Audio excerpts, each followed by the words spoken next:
Hi, Dale. Welcome to Allen Insights. Thanks for joining me today. Yeah, thanks for having me.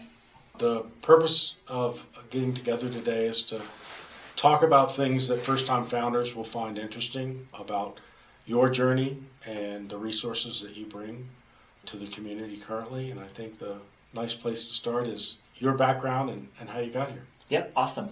The 1 minute version, 3 minute version, what do you want? Let's take the 5 minute version. Okay, there you go. So I'm one of 9 kids. We're recording in Bountiful now at Builder Studios, and I grew up in Salt Lake, West Salt Lake. And when I was a kid, I loved bikes. I loved bicycles and BMX and whatever, and we'd ride our bikes downtown. And when I was 14, I tried to build a bike. And I disassembled everything, a road bike, painted it, and got it mostly reassembled, but didn't finish it, left the project. Then when I was 16, I built a mountain bike, and I actually finished. And in that process, I was searching for parts to buy online, actually. There were internet forums. This was 1997. So you could go on the forums. Pre.com. Yeah, so .com, but like pre-eBay. Right. So I'm on mtbr.com, and there's a guy in Utah that's selling bike parts. So I learned about the cost of a rear derailleur and shifters and things like that. Anyways, there's a store in Salt Lake that sells salvaged bike parts. No, they sell salvaged freight, and they could have anything, serving, equipment, sporting goods, whatever. And I'd go to this store because there was a food wing that sold expired food and just whatever overstock food. And when you're growing up in Rose Park with a big family, your mom will shop at places like that, right? Or May. And they had this other store, and I went to that store and realized that there were a lot of the same people every time. So I caught on, like, what are people doing here?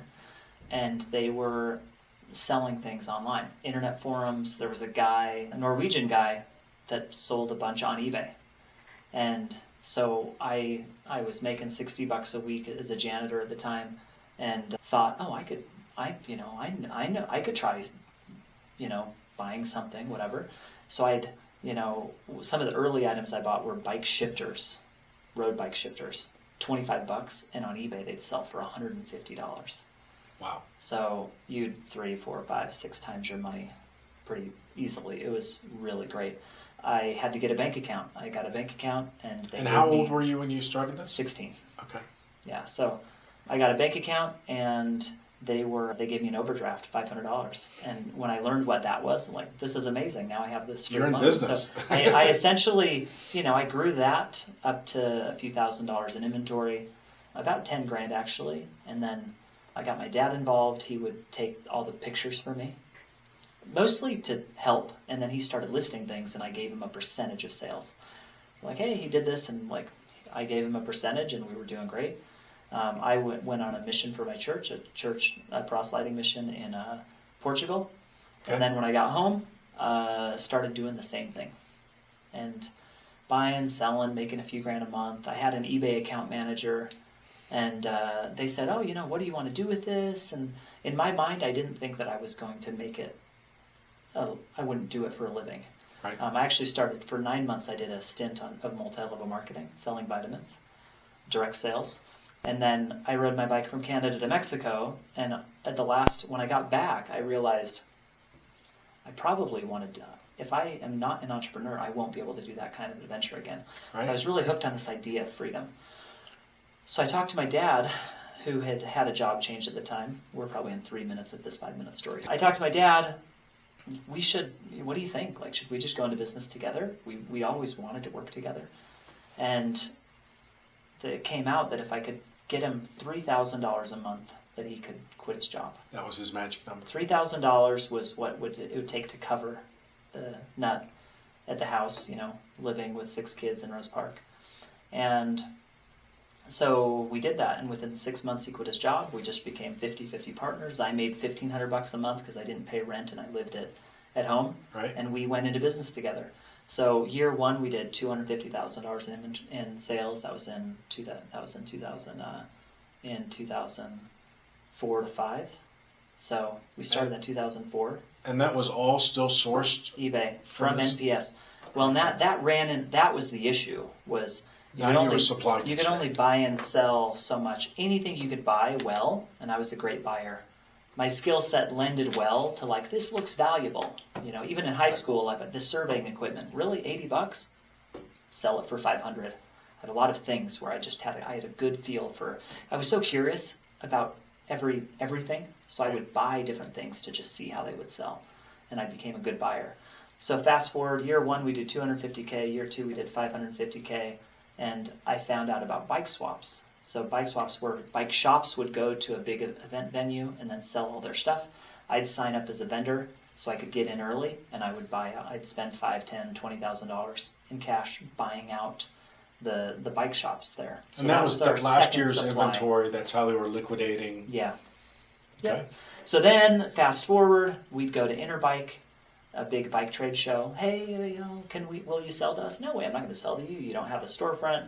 You don't have a real website. You're not a real company.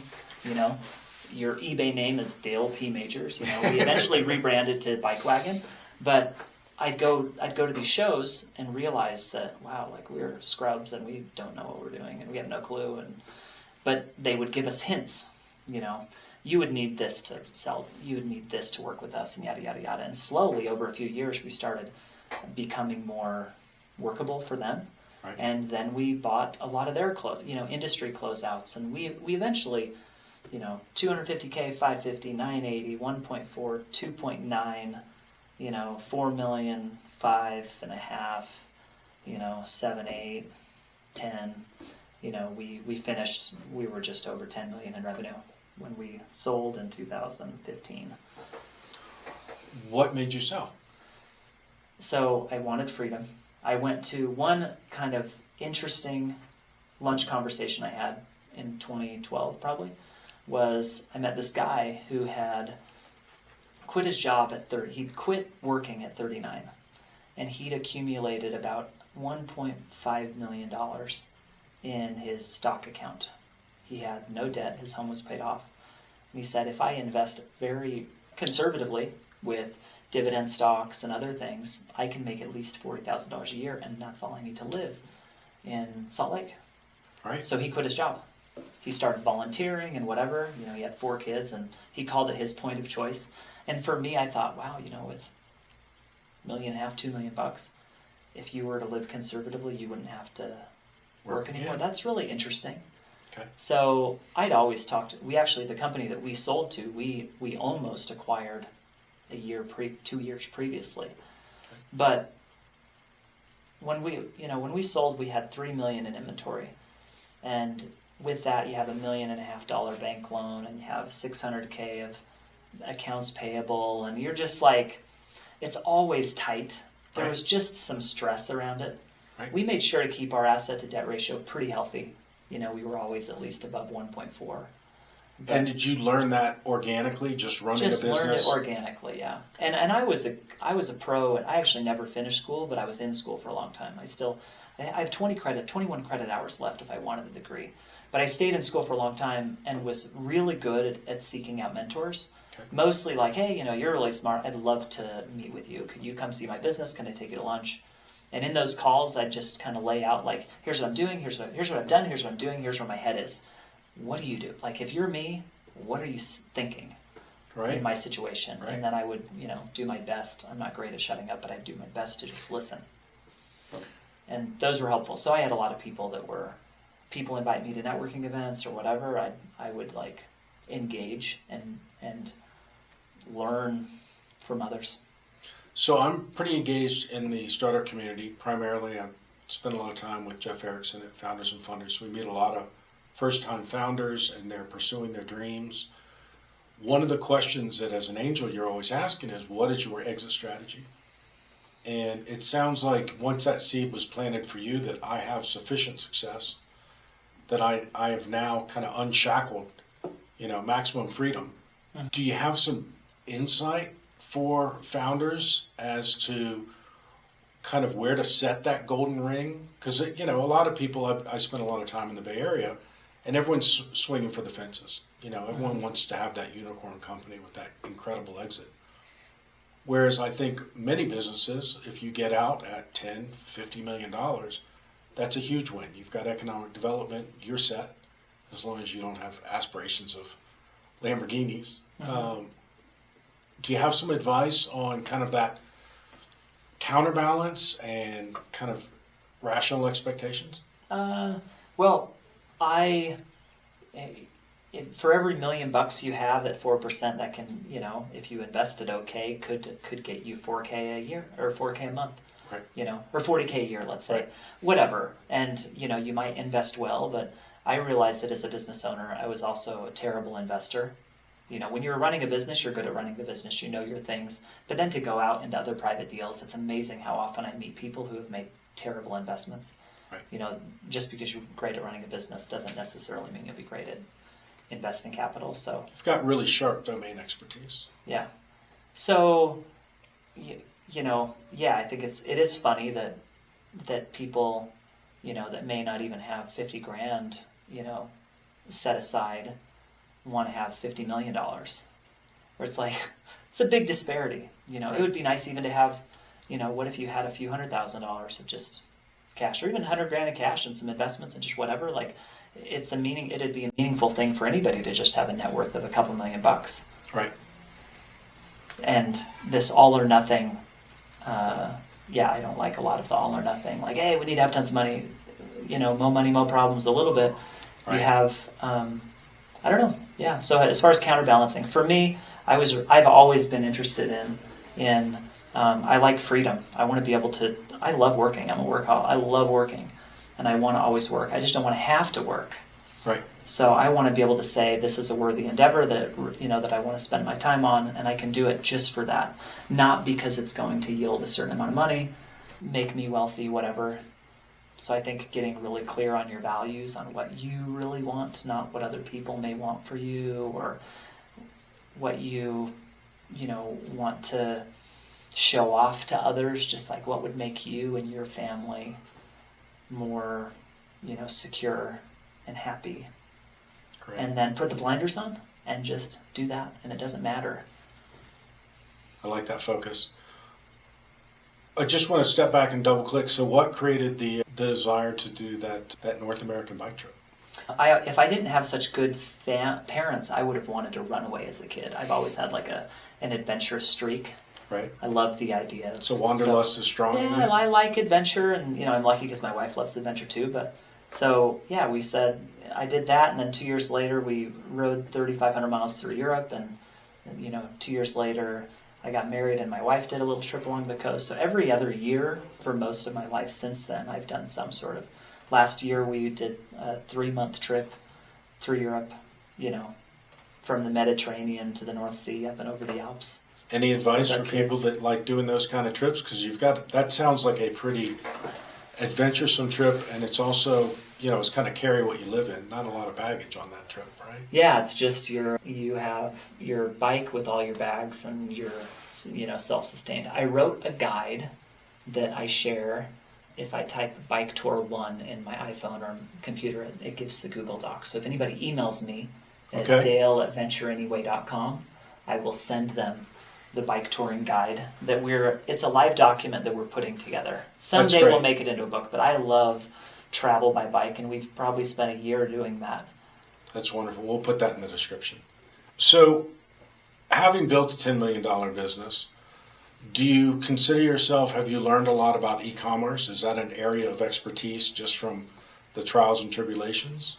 Yeah, and I sold it, and I was pretty involved in it until 2017. Sold the company, stayed involved for another almost a year.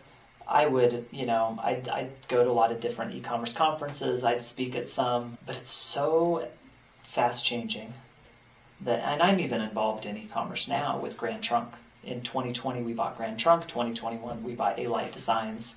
And then 2022, we actually bought Builder Studios, the co-working space. Right. So I'm still involved in e-commerce, but I do not consider myself an expert. Jack of all trades, high level, sure. Like I could guide you, but man, it's a big field. And just for people that want to learn more about this, you have a consulting firm as well. Is that correct? So I do, yeah. I have a coaching company that really my emphasis is an entrepreneur community where we have different products inside that support entrepreneurs, mastermind groups, networking. My main shtick from a coaching perspective is the more other business people you know that can't sell you anything, the more likely you are to be successful. That's great. Yeah, because I guess you have the benefit of the wisdom of the crowd. Yeah, wisdom of the crowd, and you're staying in the driver's seat instead of, being dependent on a coach to kind of like drive for you or keep your hand on the wheel. And just, I don't love that codependence that can be created with, I'm just going to spend money to try to solve my problem. So what brought you to the brands that you currently have now that you're selling online? I went through, when I sold Bike Wagon, a friend of mine who maybe thought, Dale, you're not really as self-aware as you need to be, or hey, this is a good time for you to rediscover yourself. I went through a year-long process with a group, kind of like a coaching group that was based in the Lipton StrengthsFinder. Okay. So I spent a lot of time figuring out, like, who am I? What am I great at? What are my natural skills? What are my weaknesses? Where do I want to spend my time? And for me, I thought, I love entrepreneurship. I want to champion entrepreneurship professionally. Personally, I love travel, and specifically family travel. Like, it irks me that people say, oh, when I have kids, I won't be able to adventure so much. Like, I don't like that, and that's kind of a thing in the outdoor industry. So you just need to get a dog instead, or whatever, because you can't have kids. And I really like family. I've got 6 kids myself. I come from a big family. I did this business. I've worked with family. I'm just a family guy. I've really enjoyed family connection. So I wanted to have a family travel company. So when Grand Trunk came available, I thought, oh, that's a great platform to create a family travel company. Okay, and tell us a little bit more about Grand Trunk. Grand Trunk sells hammocks, camping shades, camping chairs, different outdoor gear. Okay. Our main customers are places like Bass Pro Shops, a bunch of independent specialty retailers in the States. But yeah, Bass Pro, Cabela, Shields, larger like specialty retailers. But then we work with a lot of great specialty outdoor shops. Cool. And what other brands do you have? We rolled A-Light Designs into Grand Trunk. We may, but that's another brand we own is A-Light Designs. So okay, what products? They were the original maker of the lightweight camping chair. Okay. So similar to Helinox. Very cool. So we've talked a lot about you have a different way of kind of managing not so much your work-life balance, but how you work. Mm-hmm. We've talked about you like standing desks, the way you utilize an executive assistant. You want to unpack that a little bit and tell us about some of the things that you've done to kind of maximize your engagement and happiness around your work drudgery? Well, I would say that I never sit down. I'm sitting down right now. But when I work, I don't have chairs in my offices, just standing desks. I've done that for probably, my brother's 3 years ahead of me, but I've done it for probably 6 years or so. And so I think there's this idea of like time management or energy management. And things like here in Builder Studios, we have the table tennis table or the workout equipment or the climbing wall. Like, I think that there's a lot you can do to just manage your state. So the idea of like, I'm going to be in front of a computer for 8 hours, your energy and output may not be as high. So a lot of times especially during COVID, I'd work for a few hours, and after a 4-hour work, outing, I would go on an hour run. Okay. And then reset and then come back. So building in, fun throughout the day, like that's kind of a thing. So I cut out added sugars and, have kind of become a bit of a granola that way. But I love the idea of like feeling energized.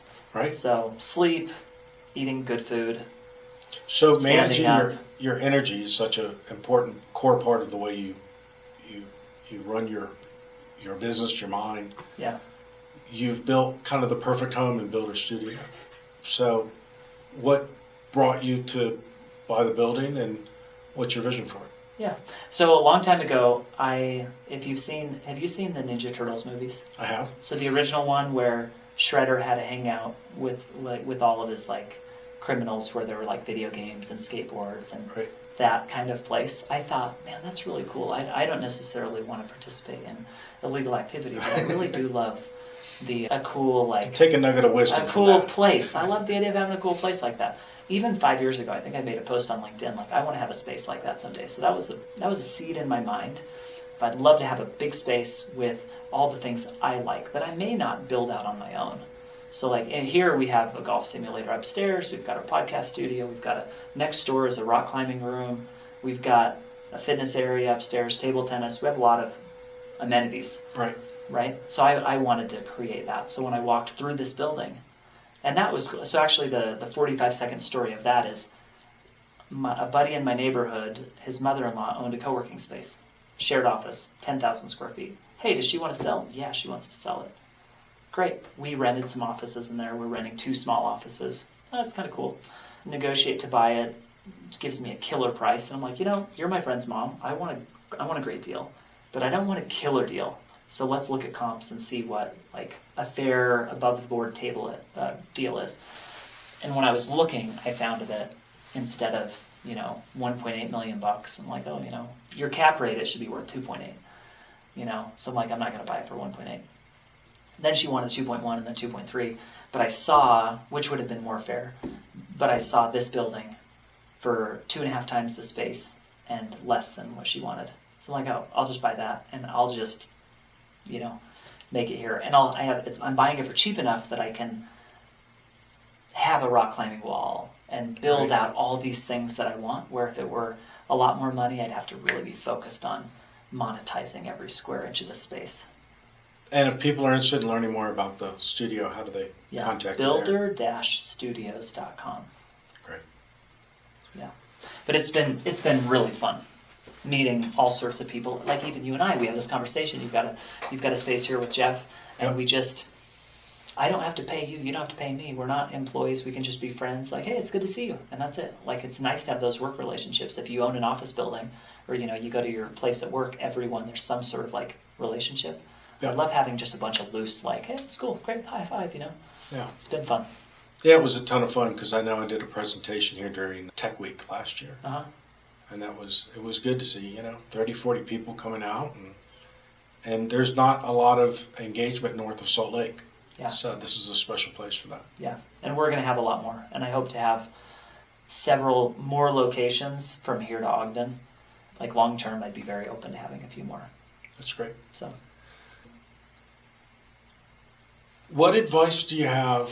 I spend a lot of my time, as I mentioned, talking to first-time founders and coaching them because my background, equity research analyst and investment banking and then fractional CFO, I'm always encouraging founders to put the foundational pieces in place so as they kind of figure out what their vision is for their business, when they're talking to investors, it's well received and it's professional from a financial and accounting side, from that structural side. Mm-hmm.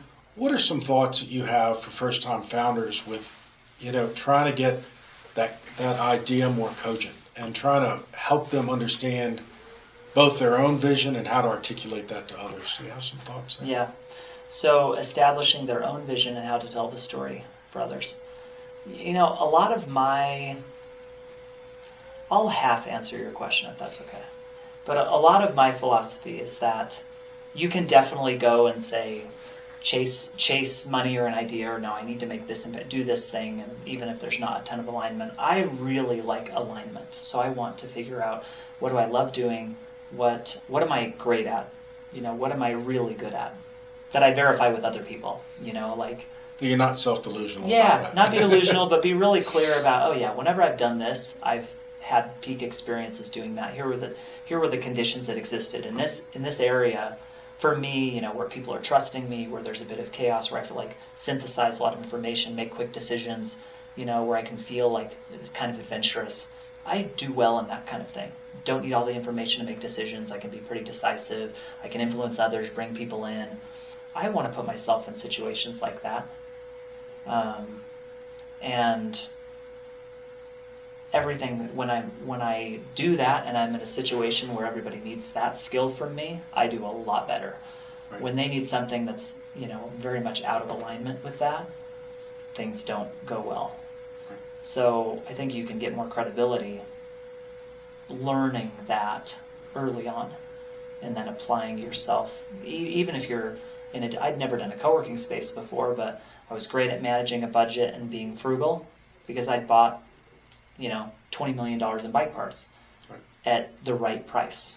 So here I can buy all of the chairs for $10 each instead of $100 each, or all the office equipment for $40K instead of $250K. Like, it transferred well. So my partners had really high trust and confidence in me because I've just done all of that stuff before, being scrappy, making decisions, and how well did I answer a third of that question? I think that's pretty good. Have you ever raised No. money from other people other than banks? No, Do you have partners? So you have business partners? I do. Do Yeah. you have any advice on how you pick those partners and how you work out challenges? Yeah. So one was I do working out challenges.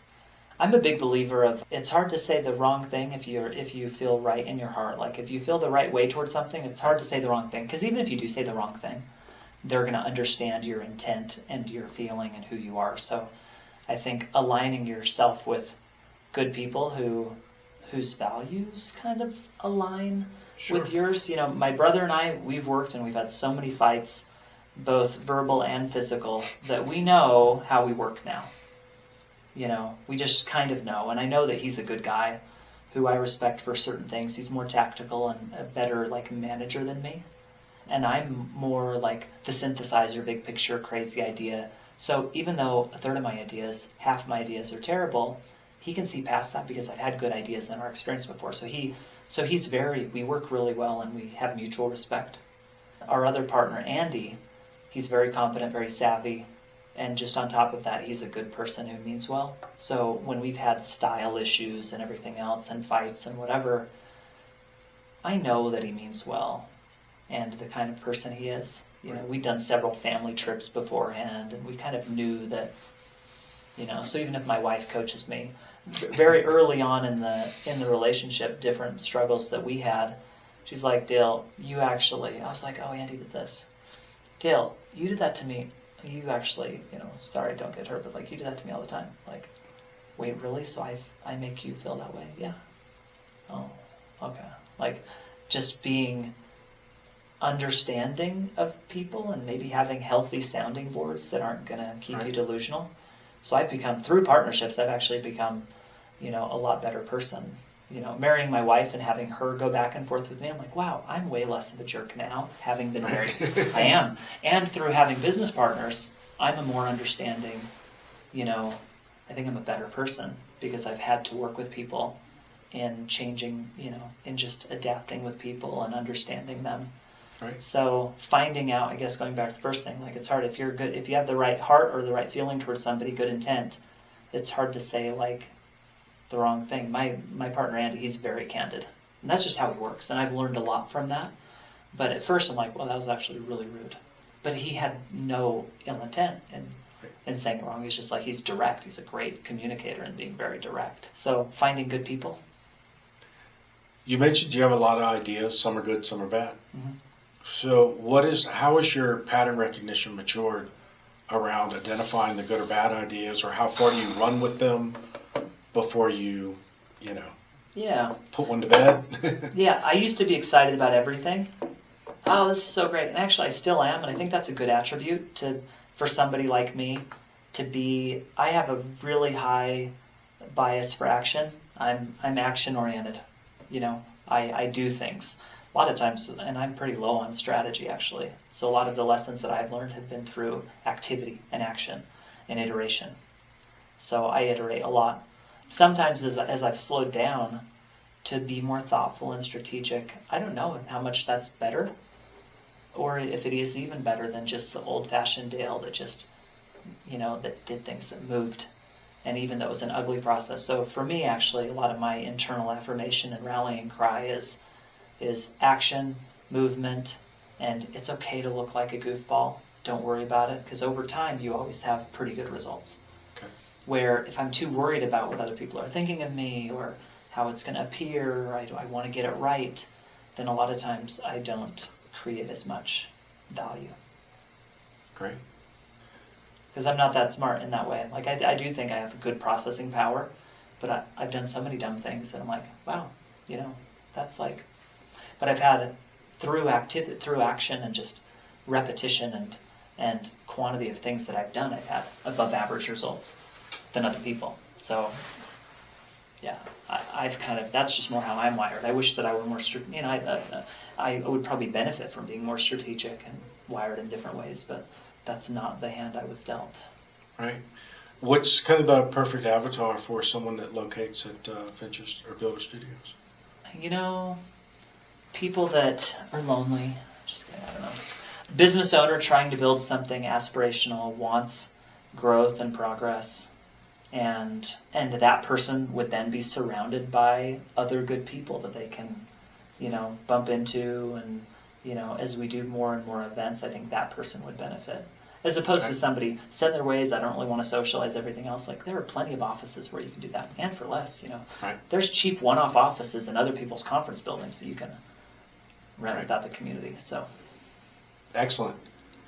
Well, I appreciate your time today. This has been great. yeah, thank you. Any last thoughts? I do have one more thought. I do. The idea for entrepreneurs, the thing that's helped me the most is the idea of never arriving. And that, for me, as an entrepreneur, instead of thinking it's going to be really great when I sell this business, or it's going to be really great when I make this much money, it's going to be really great when we finish that thing. For the most part, like, every day is kind of great. It's never going to be like really, really great. I've enjoyed, like, if you can't find joy in the journey and have like great days, then it's probably never going to be really, really great, because you always find another thing that eludes you. So I've really tried to adjust my expectation to, I'm an adventurer, I'm an entrepreneur, I love solving problems, I love being with people and working through issues, and that's what I do for a living. I'll do it till the day I die. That's what feeds me energy, is, solving problems, creating new things, and that's, if I can do that day in, day out, then I'm happy, and I'm arriving just by doing that. That's great advice. Thank you for your time. Thank you. Appreciate it.